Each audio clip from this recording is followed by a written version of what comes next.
আজকে আমি খুব সহজে একটা চিকেন রেসিপি বানিয়ে নেব কলেজ স্টুডেন্টস বা যারা হোস্টেলে থাকে, যারা ব্যাচেলর, তাদের জন্য। প্রথমে আমি 500 গ্রাম চিকেন নিয়েছি, গোটা গরম মশলা নিয়ে নিলাম। এর মধ্যে আছে পেঁয়াজ বাটা, আদা বাটা, কাঁচা লঙ্কা বাটা আর রসুন বাটা, আর সামান্য পরিমাণ অয়েল আর নুন একসঙ্গে দিয়ে আমি মিশিয়ে নেব। এবার আমি কড়াইয়ের মধ্যে দিয়ে দিলাম কিছুটা পরিমাণ জল, আমি দিয়ে দেব। এবার আমি হালকা হাতে অল্প নাড়িয়ে নেব। এবার আমি ঢাকা দিয়ে দেব।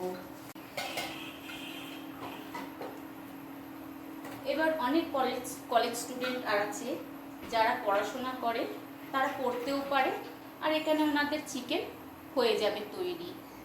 20 মিনিট পর এই চিকেনটা হয়ে যাবে, জলটা মরে যাবে, তেলগুলো উঠে আসবে, তৈরি হয়ে যাবে আপনার কাঁচা লঙ্কা বাটা দিয়ে চিকেন। তৈরি হয়ে গেছে আমার খুব সহজেই